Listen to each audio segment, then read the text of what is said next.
नमस्कार, मेरा नाम है विजय और आप देख रहे हैं संतोष मिश्रा यूट्यूब चैनल। संतोष मिश्रा जी एक बार फिर हाजिर हैं इस विषय पर बात करने के लिए कि बिहार इलेक्शन में एनडीए की जीत का सबसे बड़ा रीजन क्या है और किस तरीके से एनडीए की जीत क्या दर्शाता है बिहार इलेक्शन को लेकर। संतोष जी बहुत बहुत धन्यवाद दोबारा में समय देने के लिए। नमस्कार।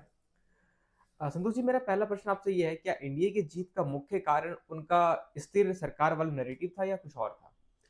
देखिए, जो एनडीए की जीत का जो मेन विषय ये है कि जो उनके पास एक अपना चेहरा है, जो आप ये कह सकते हो कि वो भारत के चेहरे नहीं, इस टाइम वर्ल्ड फेमस चेहरा नरेंद्र मोदी का है। हम्म। तो वो एनडीए की जीत में आप ये कह सकते हो कि अगर मैन ऑफ द मैच या इसका कोई खिताब जाता है तो प्रधानमंत्री को ही जाता है कि उन्होंने जाके बिहार की जनता को जो भी समझाने का या जो केंद्र मदद कर सकती है अपनी तरफ से वो हम्म। चीज़ें। और दूसरा आप ये कह सकते हो कि नीतीश कुमार जो अनुभव और सुलझे हुए नेता की उनकी छवि रही है, और सबसे बड़ी नीतीश कुमार में छवि रही है कि जब से वो इमरजेंसी या आप ये कह सकते हो लोकतंत्र बचाने की रैली से लेकर आज तक उनके ऊपर कभी भी जो मेन मुद्दा सभी पार्टियों के नेताओं पे कई बार लगता ही रहता है, नीतीश कुमार पे कभी नहीं लगा, वो है भ्रष्टाचार का। तो ये दो चीज़ें जो रही एनडीए को कहीं ना कहीं जिताने में 50 से 60% इनकी अहम भूमिका रही है। दूसरा जो विषय आता है वो आता है एनडीए का मजबूत संगठन। आप ये कह सकते हो जो बीजेपी है और या जेडीयू, इनके जो नेता हैं ज़मीनी तौर पे बिल्कुल टिकट बंटवारे से लेके और साल भर पहले ही वो हर बूथ और उन चीज़ों पे काम करते रहे, बूथ टू बूथ। आप ये कह सकते हो कि वोट टू वोट उन्होंने भी, या डोर टू डोर की कहानी पुरानी करके उन्होंने वोट टू वोट भी टारगेट किया है, चाहे वो युवाओं पे बात हो या महिलाओं पे बात हो या बुजुर्गों पे बात हो। तो इसका बहुत बड़ा फैक्टर बिहार में लगा है। दूसरा जो महागठबंधन में बिखराव की छवि रही है, हम्म। उसका भी फ़ायदा कहीं ना कहीं बीजेपी को मिला है, और ये कह सकते हो कि जेडीयू को भी मिला है, क्योंकि जो मुस्लिम सीटें हैं वहाँ पर भी जेडीयू और बीजेपी ने अच्छा प्रदर्शन किया, उन सीटों को जीता भी है। कई ऐसी सीटें भी हैं जहाँ मुसलमानों की जो वोट परसेंटेज वो महागठबंधन मान के ये चलता था कि हमें मिलेगा, क्योंकि वहाँ हम्म। वो वोट भी कहीं ना आप कह सकते हो कि बीजेपी को पड़ा है, क्योंकि। सीमांचल वाले एरिया में। और दूसरा जो सीमांचल की बात हुई है, जो उसमें मेन विषय ये भी आता है कि जो ओबीसी की पार्टी थी वो भी कहीं ना एआईएमआईएम कहीं वोट काटने का जो काम करती थी। पिछली बार उनको काफ़ी सीटें आई थी इस बार 5 आई हैं। और इस बार भी 5 सीटें आई हैं। तो मुझे लगता था कि महागठबंधन को उनसे भी बात करनी थी, अगर कुछ इस पर भी काम करना था। तो इसका बहुत असर पड़ा है एनडीए की जीत पे। दूसरा, पिछली बार भी और अच्छा चुनाव हो सकता था, और लालू प्रसाद यादव की जो पार्टी है आरजेडी, उनकी और भी वोट कर सकते थे। लेकिन पिछली बार जो चिराग पासवान की पार्टी थी वो सभी जिस पे चुनाव लड़ी थी उन पार्टियों में वो जेडीयू की सीटों पे ज़्यादा चुनाव लड़े थे वो लोग। और हम्म। जेडीयू की सीटों पे चुनाव लड़ने का असर ये हुआ था कि जेडीयू की सीटें पिछली बार कम हो गई थी। हम्म। लेकिन जैसा चिराग पासवान कहते आए थे कि मैं नरेंद्र मोदी का हनुमान हूँ, और कहीं ना कहीं उन्होंने क्रिकेट में भारतीय टीम की बात की जाए जिस प्रकार रविंद्र जडेजा आके नीचे बैटिंग और बॉलिंग से परफॉर्मेंस देते हैं, वैसे ही उन्होंने नरेंद्र मोदी के लिए काम किया है। जो सीटें मिली उन्होंने ज़बरदस्त परिवर्तन किया और उन सीटों को भी वो जीत कर ले गए। तो इसका भी कहीं ना कहीं एनडीए ने जो सीट बंटवारा किया बहुत स्मार्टली किया, और उस चीज़ का बहुत फ़ायदा हुआ।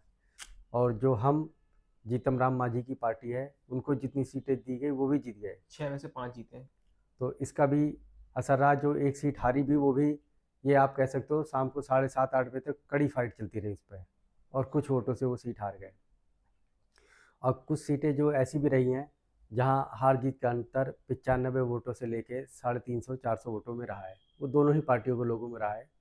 कहीं आरजेडी जीती है तो कहीं बीजेपी। एक दो सीटें कांग्रेस को भी उसका फ़ायदा मिला है। तो इन बातों से मैं यहाँ पर ये कंक्लूजन निकाल सकता हूँ कि जो एनडीए का सीट बंटवारा था वो काफी सटीक रहा। तो एक बड़ा फैक्टर ये भी उनकी जीत के लिए।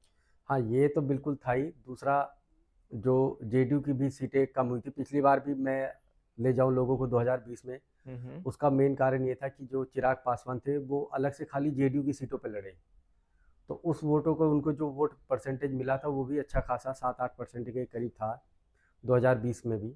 तो इस बार वो एनडीए के गठबंधन में लड़े, और आप ये कह सकते हो कि इसका कहीं ना फ़ायदा उनको तो हुआ ही, उनकी पार्टी को भी सीटें आई ही आई हैं अच्छी खासी, और इतनी आ गई हैं कि वो आप ये कह सकते हो कि अगर वो अलग से भी जाएंगे तो वो नेता विपक्ष की भूमिका में वो भी आ सकते हैं, कि अगर बीजेपी कहे कि नहीं मिल रहा है तो हम अपना नेता विपक्ष दे देते हैं। तो ऐसी भूमिका में बिहार में आने वाली चीज़ें हुई हैं। और इन सब चीज़ों को जो, क्योंकि दूसरा एक और विषय यहाँ निकल के आता है जो इस मेन हैगा, वो हैगा डबल इंजन की सरकार, जो केंद्र में मोदी की सरकार और राज्य में एनडीए की सरकार, इसका बहुत बड़ा फ़ायदा होगा। बिहार के लोगों ने इस पर बहुत स्मार्ट वोट किया है। ये सारी चीज़ें मुझे लगता है एनडीए के फेवर में गई हैं। नीतीश कुमार ने जो मुख्यमंत्री महिला योजना से 10,000 रुपये जीविका दीदी को देने का ऐलान किया था और इनफैक्ट दिया भी था, डोंट यू थिंक कि ये भी एक बड़ा फैक्टर रहा महिला वोटर्स को लुभाने के लिए? क्योंकि अगर हम देखें तो बिहार में जो फीमेल वोटर टर्नआउट था ज़्यादा था एज कम्पेयर टू मैन। हाँ, देखिए, जो बिहार में महिलाओं का वोट परसेंटेज था वो करीब करीब 72% था, और पुरुषों का 63% वोट था। तो जो महिलाओं को चीज़ें हैं, जैसे मैं 2020 की भी बात करूँ, यहाँ लोग कई बार भूल जाते हैं। एक गांव में नीतीश कुमार जी रैली करने गए थे चुनाव के समय, हम्म। तो और एक महिला ने बोला कि मेरा पति दारू बहुत पीता है, तो आप दारू बंद कर दो बिहार में। तो कहीं ना कहीं देखिए, दारू जो किसी भी राज्य का, आप ये कह सकते हो, आर्थिक स्थिति को मजबूत करने की एक अच्छा मार्जिन जाता ही है उससे।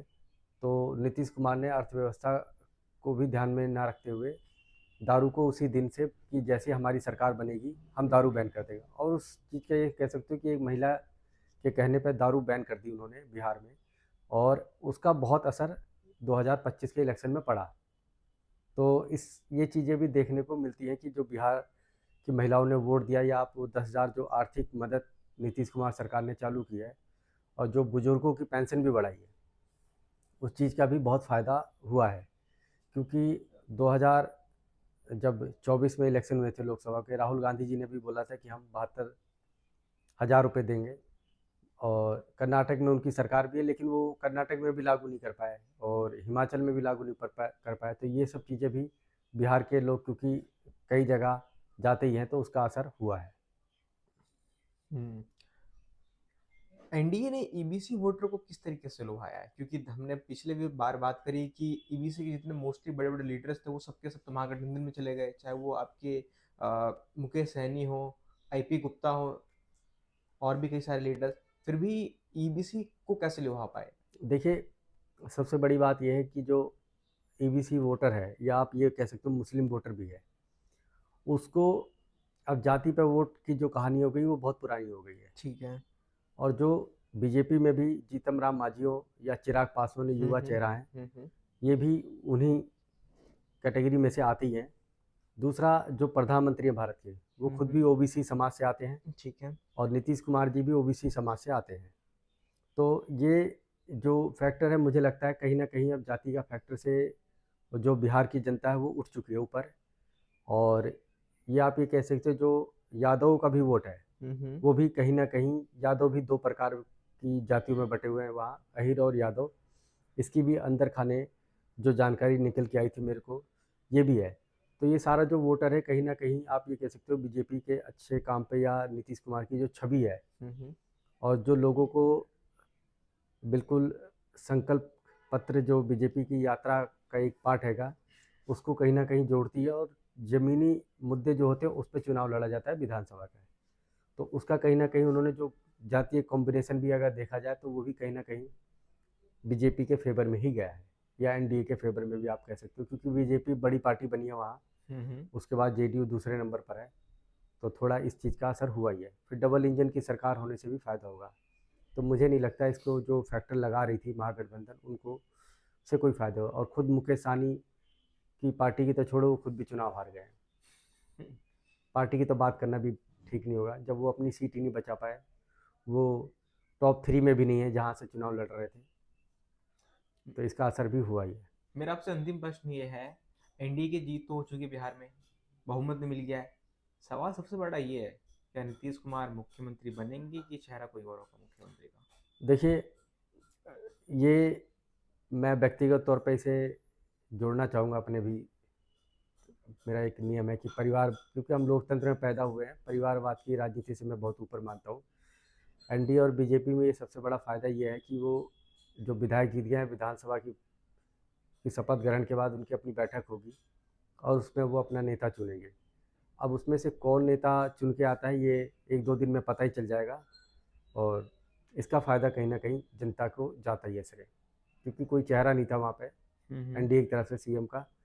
तो कहीं न कहीं नीतीश जी के पुराने अनुभव या उन चीज़ों पर मुझे ऐसा उम्मीद है कि व्यक्तिगत तौर पर उन्हें सीएम पद की शपथ वो लेंगे ही। बहुत बहुत धन्यवाद संतोष जी, आपने जिस तरीके से और विभागीय तरीके से और अच्छे ढंग से एक्सप्लेन किया कि एनडीए की जीत का सबसे बड़ा रीजन क्या है बिहार से इलेक्शन में, और किस तरीके से एनडीए आने वाले फ्यूचर में बिहार का विकास करेगी और कौन होगा दूसरा मुख्यमंत्री एनडीए की तरफ से। नमस्कार।